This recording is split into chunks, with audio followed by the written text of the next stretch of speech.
Disney. And now, from the wonderful world of Disney, Salty, the Hijacked Harbor Seal.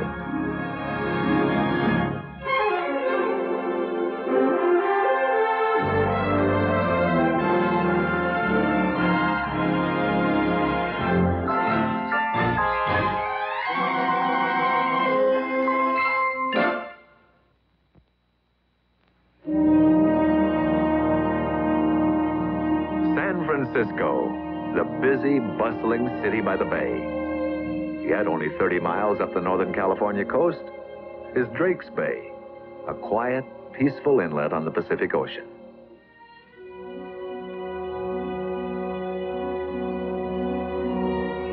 Every spring, harbor seals haul out on the sandbars here to bask in the sun, to have their young, and to begin their breeding cycle all over again.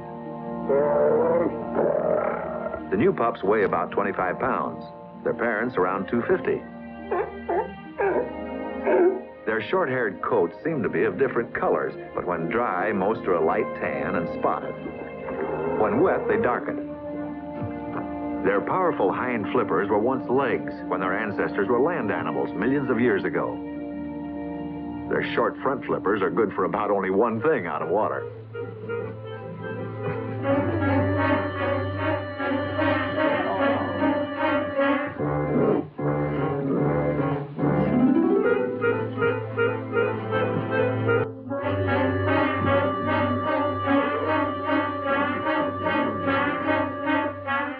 On land, the harbor seal moves like a giant, awkward kind of caterpillar. When they get in their own element, though, it's a very different story. They're graceful and swift, faster than most fish and able to outmaneuver the deadliest shark. Unlike many seals, harbor seals have to haul out regularly on land to rest. But water is vital to their survival, and they can't exist away from it for very long periods of time. It's here on shore that they are most vulnerable to their greatest enemy, man. However, this man, Dr. John Stone, was far from being an enemy to the harbor seal. He was a biologist with the California Fish and Game Department, and the seals were his special field of study. Even on his days off, Dr. Stone would visit Drake's Bay. Getting close to some newly born pups was his mission for this day. Out in the bay, just such a pup and his mother were arriving at the seal colony from the sand spit where he'd recently been born. Already at home in the sea, he would be known as Salty.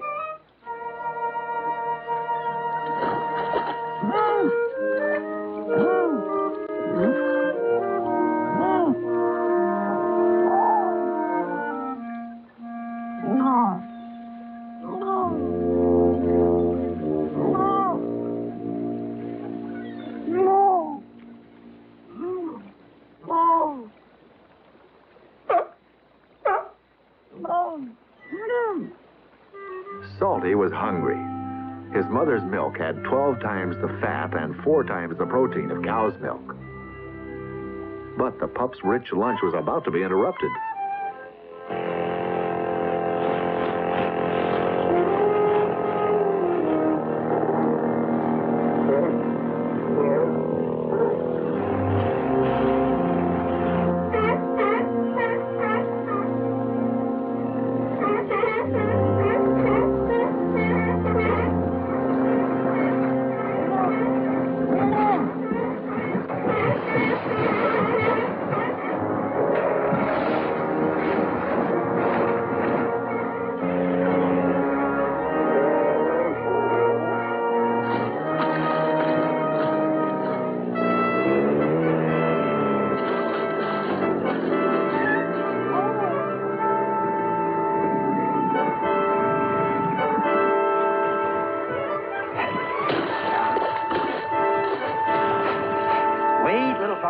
Wait a minute there. I got you. Easy now.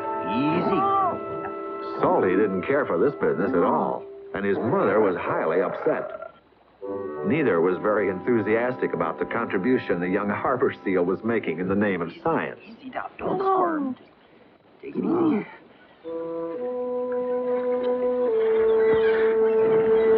About 30 pounds. Well, you're going to be a big boy.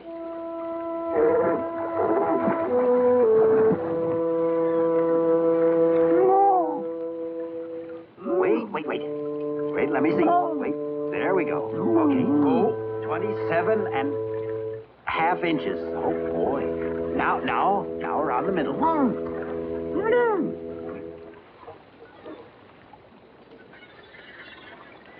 Now just hold still.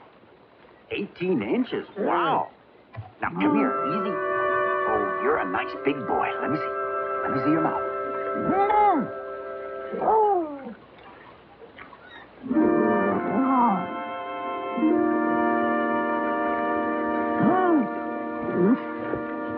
Oh, aren't you a fine-looking young fella? Let's see now. The other seals had been concerned about the little pup, too. It was a happy moment for all when the examination was over, especially for Salty.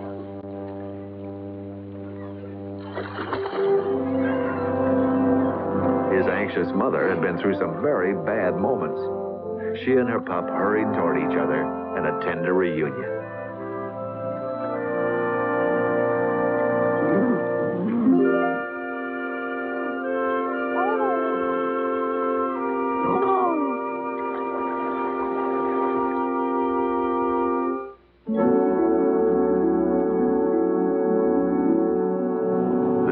Of the sea marked the passing time in the sands of the shore. Some 6 weeks later, things were about the same in the harbor seal colony, except for the fact that Salty and the other pups were growing up.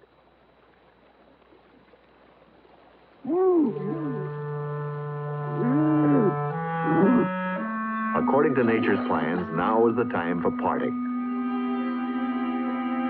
Salty was fully weaned, and his mother would soon mate again.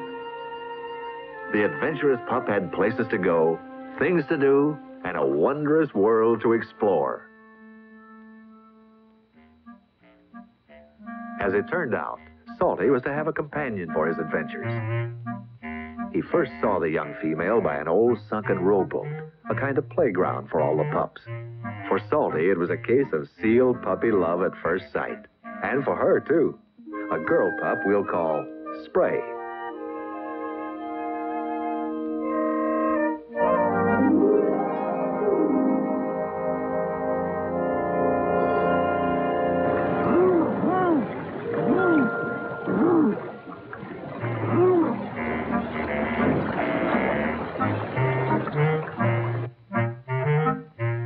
From this moment on, Salty and Spray spent many happy hours together, learning all about their underwater world and the sea life in it.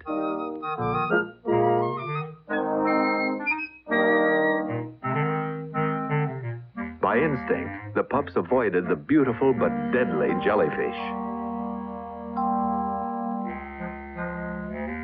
They were wisely wary of a slumbering stingray.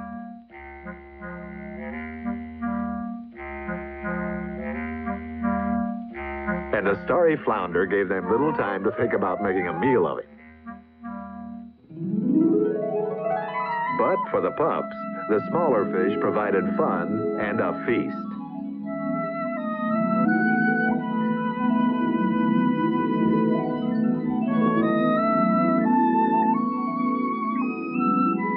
And so the days passed, with Salty and Spray chasing anything in the ocean that looked edible.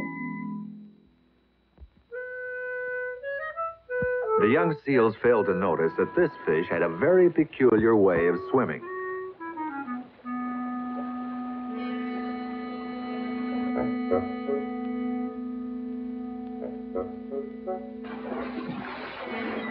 It was bait, of course, on a line from a fishing boat, trolling the waters not far off the coast north of San Francisco.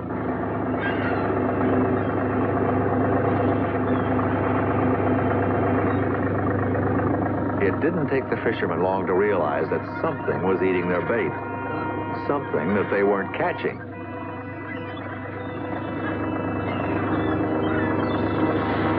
There, a seal.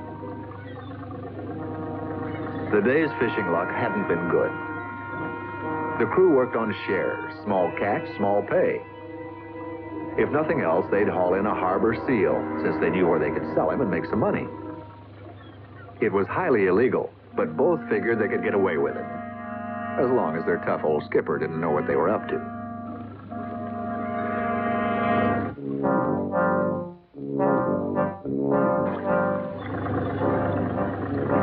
There he is.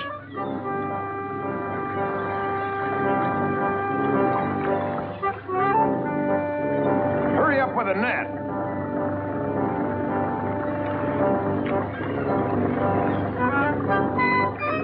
Now. Got him. Come on. Easy now.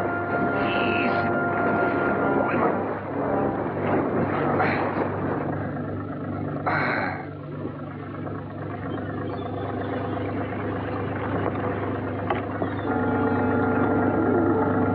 Better hide him from the skipper.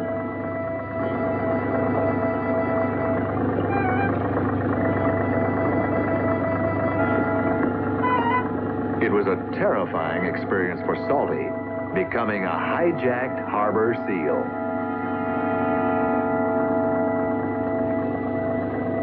This concludes the latest marine weather forecast. The skipper had been busy with his own problems. He was worried about a radio report on a line squall moving in. He decided to head for home as he didn't like the looks of things at all. Well, Salty didn't either, nor did the confused and deserted little Spray.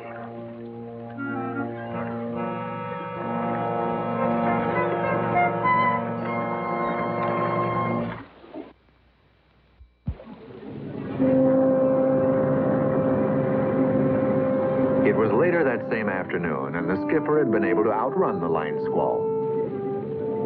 The Golden Gate Bridge marked his safe return. Salty had no way of knowing that he had just arrived in San Francisco Bay.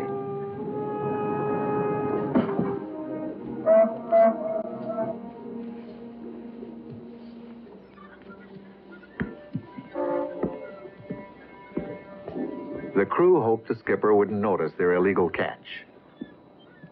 But nothing aboard ship escaped the old sailor's weathered eye. All he needed to top off a bad day's fishing was a heavy fine for hijacking a harbor seal. Throw him over the side.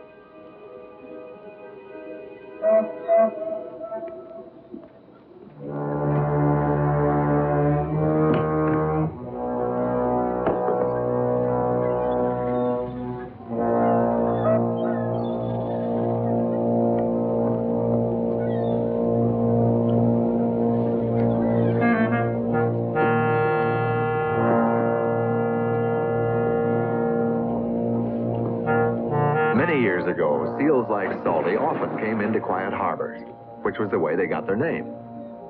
But today, they avoid crowded, busy ports. Salty was about to find out why. With the tide coming in, he didn't sense that this direction was his only way back to the sea.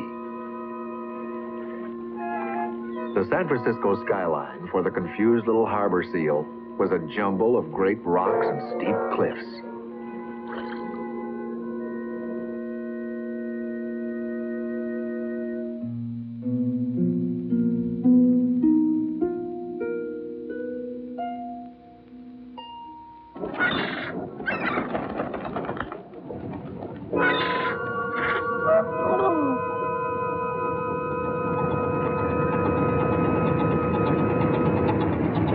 Fisherman's Wharf is a nice place to visit, but not for a seafaring pup looking for surf and sand.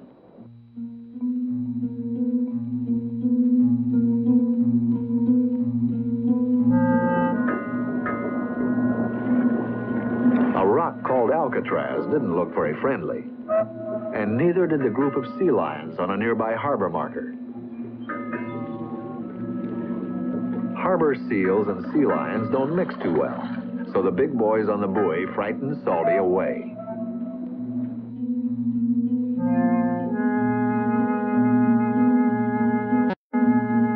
About the time he got to Sausalito, Salty finally found something that looked familiar. A whole colony of crabs.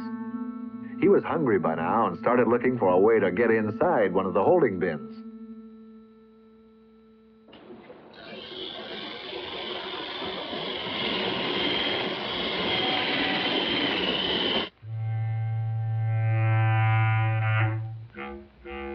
Salty just happened to hit the door latch with his flipper.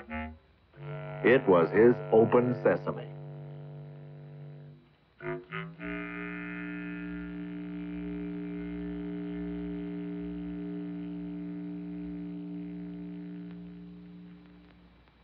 Before filling his stomach, Salty went topside to fill his lungs with air in preparation for a long feast.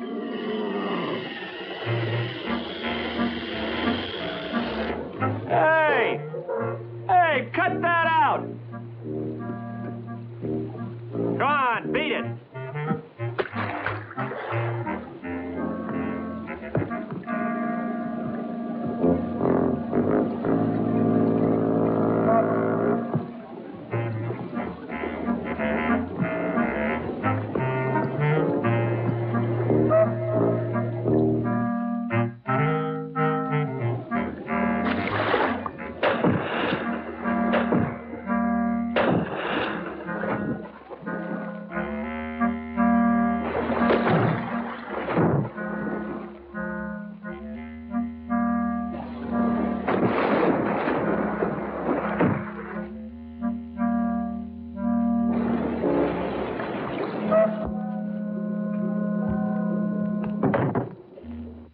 Salty left to seek safety. The fishermen to call the fish and game people to come get a crab-grabbing seal. Yeah, well, that's... A few minutes later, the irate fisherman had been referred to Dr. Stone, who often ended up with calls about misplaced harbor seals, especially when one had been found in, of all places, the harbor. Yes, sir. I'll see that we have a man out there right away. All right. Goodbye. But Salty wasn't about to return to those crab bins. Thoroughly frightened now, he only wanted a safe place to haul out, to escape from strange sights and sounds.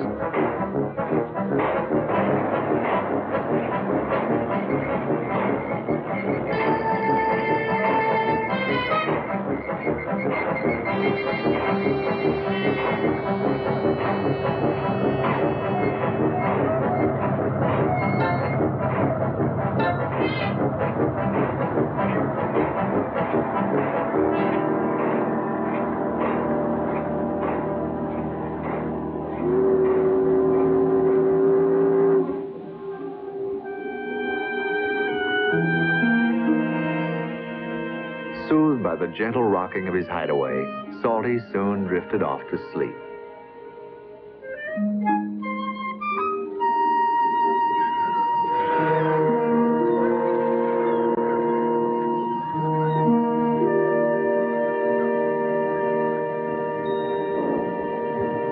It was soon after dawn the next morning when strange things started happening to the seal's hideout.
seal pup embarked on a strange overland odyssey by boat.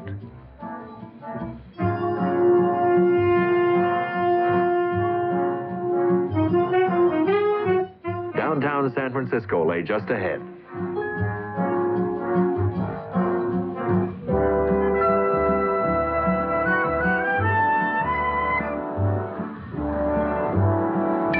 The roller coaster ups and downs of the city put Salty's heart way up in his mouth. He just about left it in San Francisco.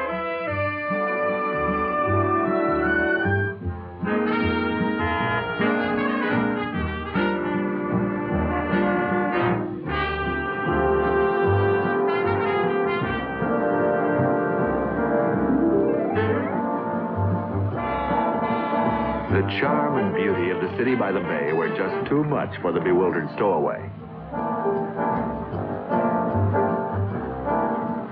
What he wanted to see was water as his skin was drying out. But Salty's boat trip was strictly a dry land voyage.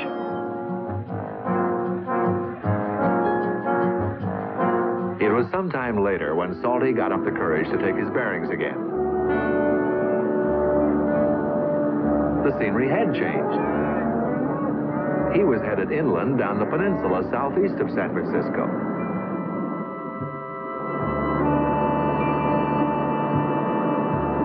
It wasn't exactly a place that a seafaring seal could appreciate, though the beauty of the redwood country couldn't be denied.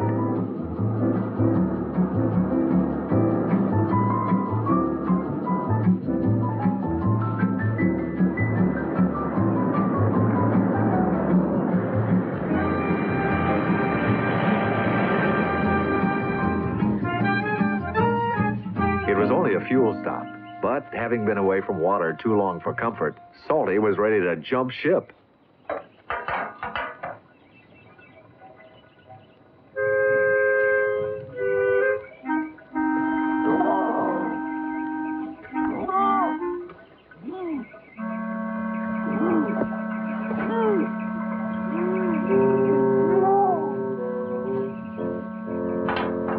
That's it, mister. Thanks.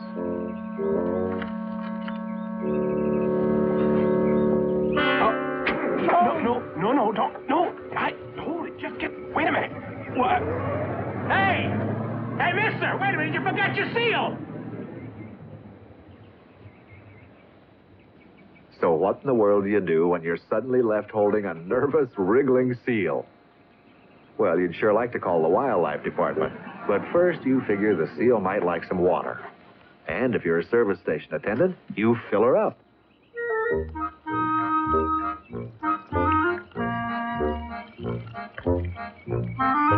That little bit of water felt good to Salty, but by now he wanted and needed a lot more.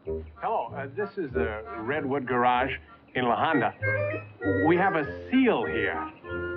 Yeah, a seal. And then Salty caught a very special scent coming out of the forest. Oh, okay, thanks. Hey, come on, wait! Yeah? Yeah, this is the Redwood Garage. The call had been transferred to Dr. Stone. And though it wasn't his job to track down wandering animals, he was always interested in harbor seals. It took him a while to get all the peculiar particulars about the way the seafaring seal had ended up in the mountains, so far from the ocean. Well, I'd better get him. He just went around the corner of the store. Oh, okay.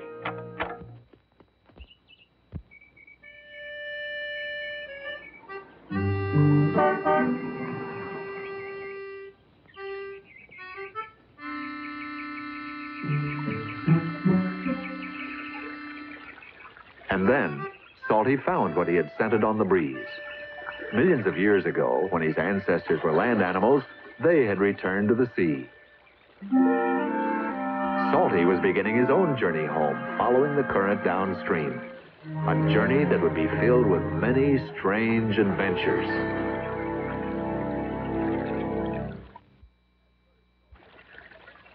At first, Salty made good time on his homeward journey. He paused only long enough to study the local wildlife.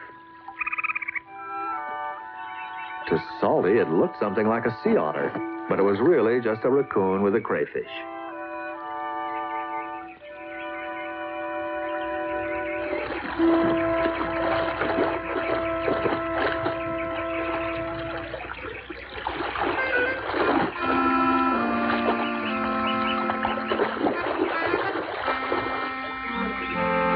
It was late that afternoon when Salty encountered his first obstacle, a log jam.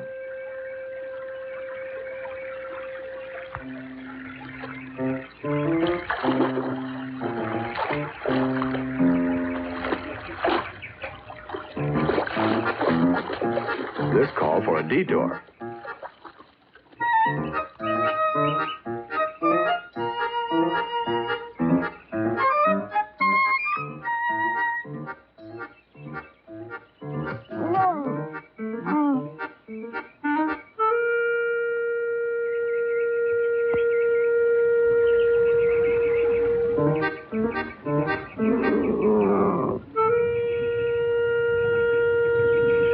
With night coming on, Salty could only settle back and wait for morning in hopes of finding his way out.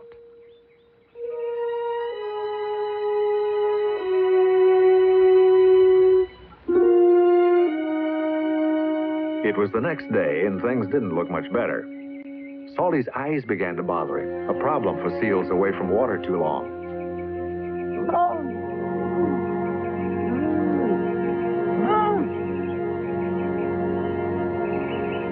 Did you hear that? Hey, it's a seal! Yeah, what's he doing up here? Let's take him to camp.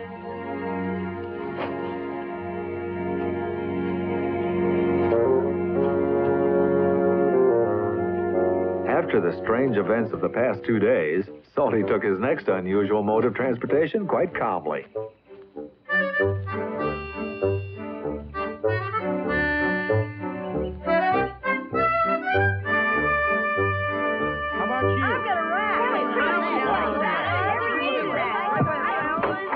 Hey, look what we got. Hey, look at what they got. Look at the seal. Oh, God.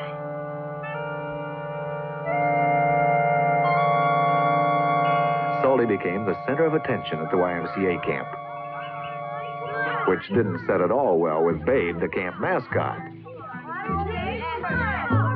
There was something about his new friends that made Salty feel safe and confident, and that squared-off pond was much to his liking, too.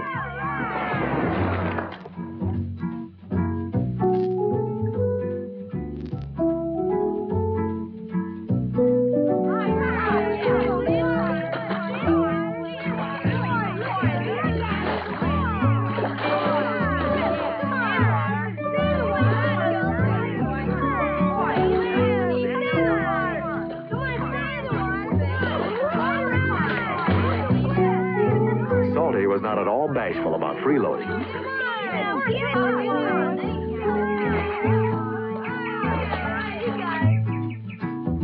Seals swallow fish whole.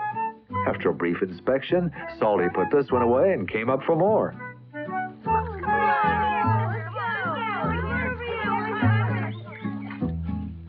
The camp counselor made some calls and ended up with Dr. Stone, who knew by now that the seal had disappeared again. Arrangements were made for Stone to come to the camp the next day to pick up the vagabond pup.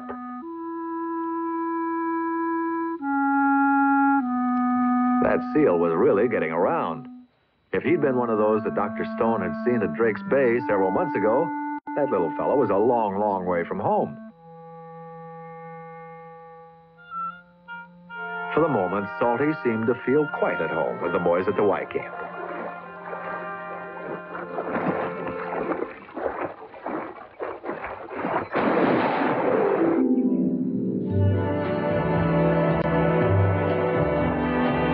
Seal pups are friendly and playful creatures. Now that he had plenty of water available, Salty was ready for all kinds of fun and games with the scuba-equipped boys. Needless to say, the young seal could swim rings around anyone in the pool.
was the champ in the scuba diving department.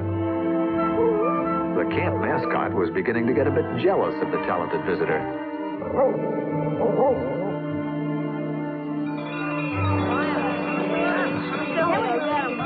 While the campers took time out for lunch, Babe took the opportunity to find out more about this slippery stranger.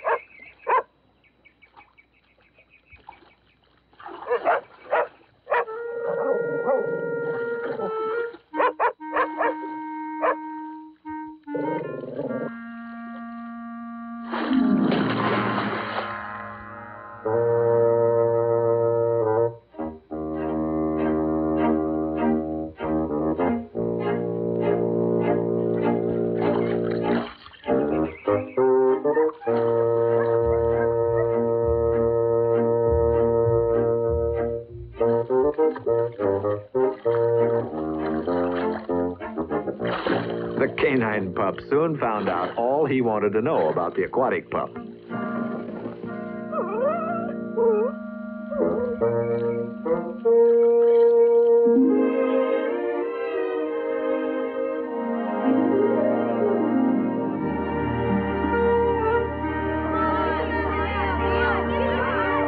It was just after lunch when the seal was introduced to a new sport, a kind of surfing on dry land.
Salty was the hero of the hour, and to reward him, the boys took him along while they fished for his supper, not realizing that being near the stream again reminded the seal that he should be on his way to the sea.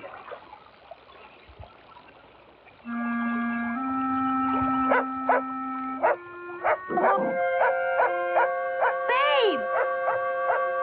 Stop that, babe! Don't let him get away! Let's catch him!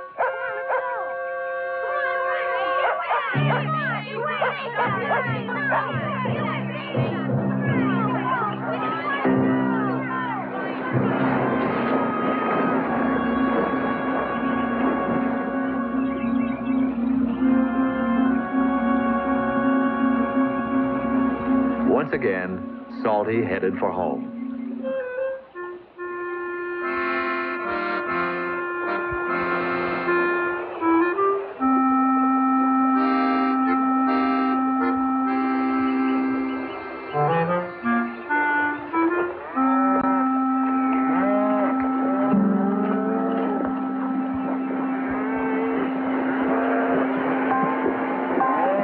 These strange beasts meant danger to the young harbor seal, especially the big fellow who looked to be in charge.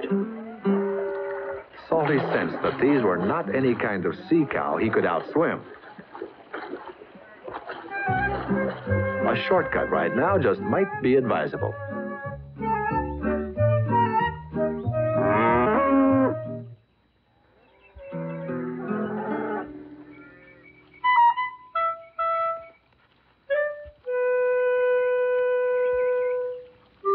Salty was soon worn out from traveling on land. He needed water and a place to rest.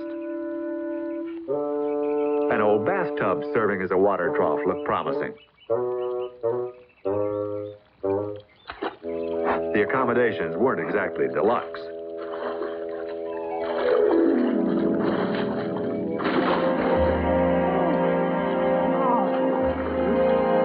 The neighborhood left something to be desired, too. But he was too tired to move on. Since he couldn't get room in Bath for the night, Salty would just have to settle for the bath and rest up for the next day's difficult journey.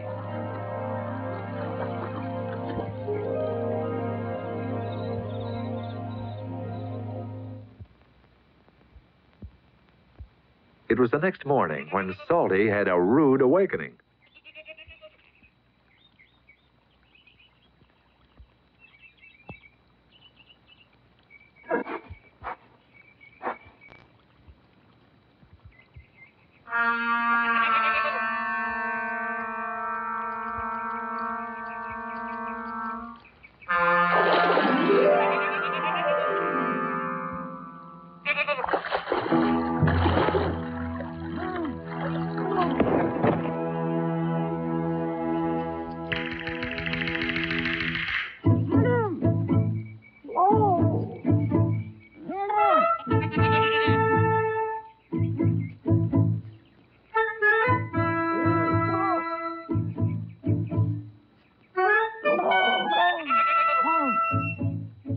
Neither goat nor seal knew how to end the strange fight, so they called it a draw.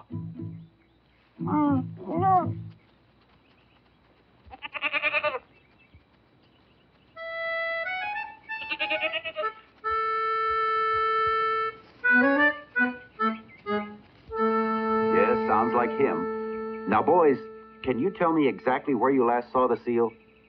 He was down by the creek. The dog chased him into the water. I see. Well, Mr. Allen, we certainly appreciate you calling us. And with your permission, I'd like to take the boys down along the creek road and see if we can spot him. Okay, I think that'll be fine.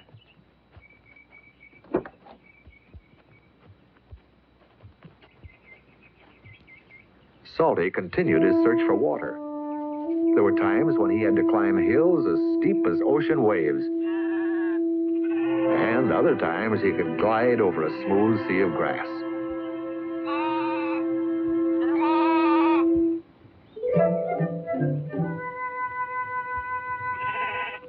He was escorted by a flock of curious spectators.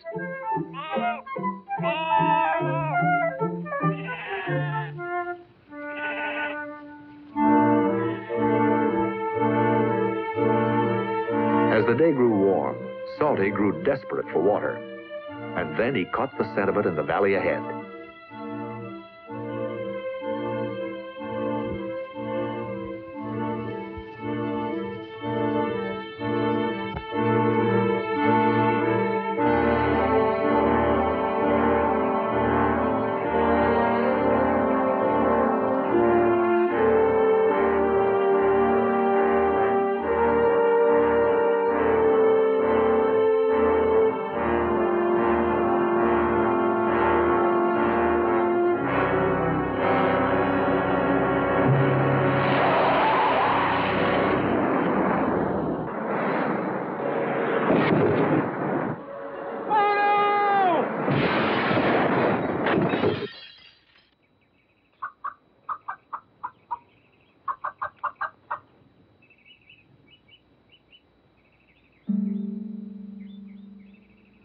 Salty probably shouldn't have left the scene of the accident, but the scent of a stream was stronger than ever now.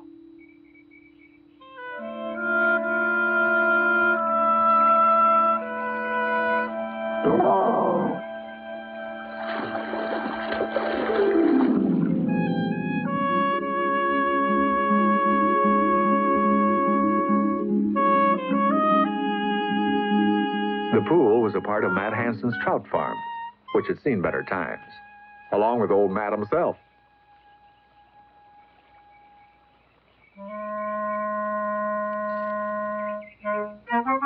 Salty, of course, hadn't the slightest notion of what a trout farm was all about.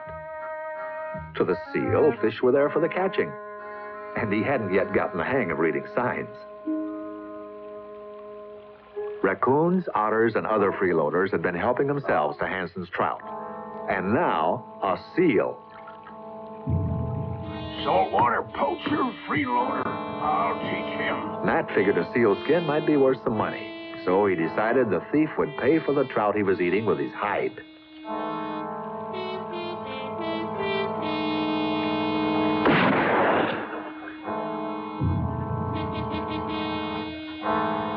Suddenly, Salty's past adventures seemed like child's play.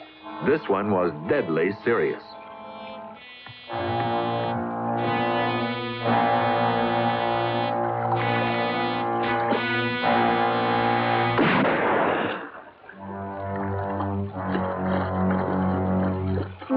Hanson wasn't one to give up easily. He was determined to get that seal before he could swim to the nearby ocean.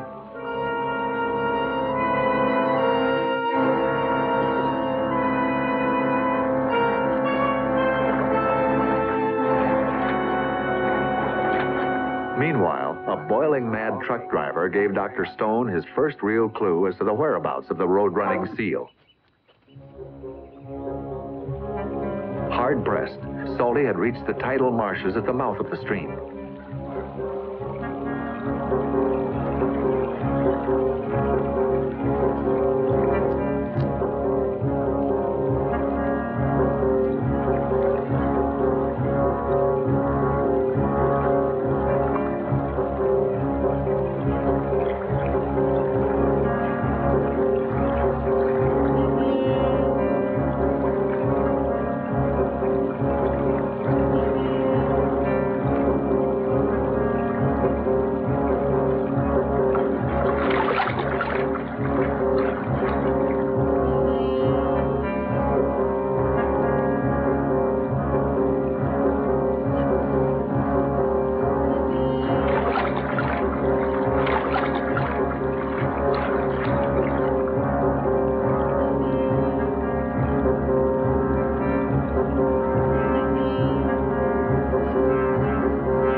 And there's the seal. Come on, this way.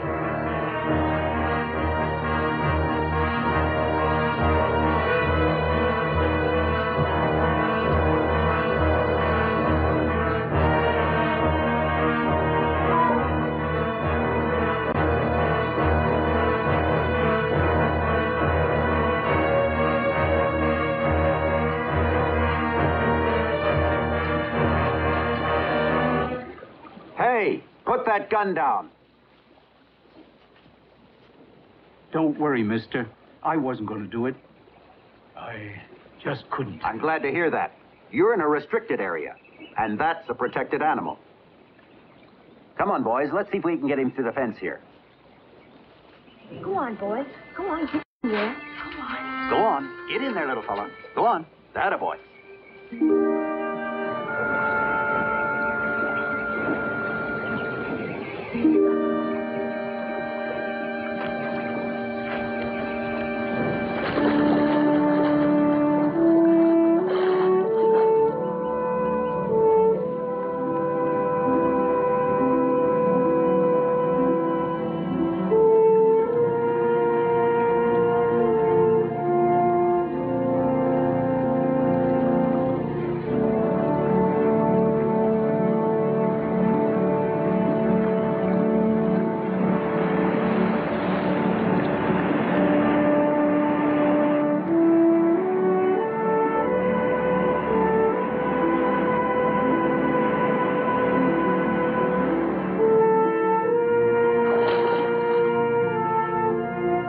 On land, Salty had been confused, lost, and awkward. But back in the sea, he was in complete control.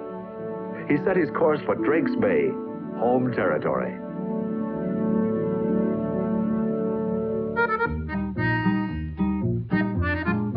Soon, Salty found himself in familiar waters.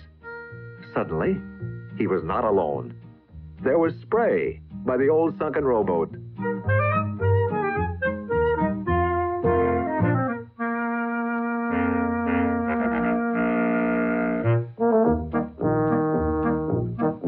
Once again, there were two of them, as it had been in the beginning.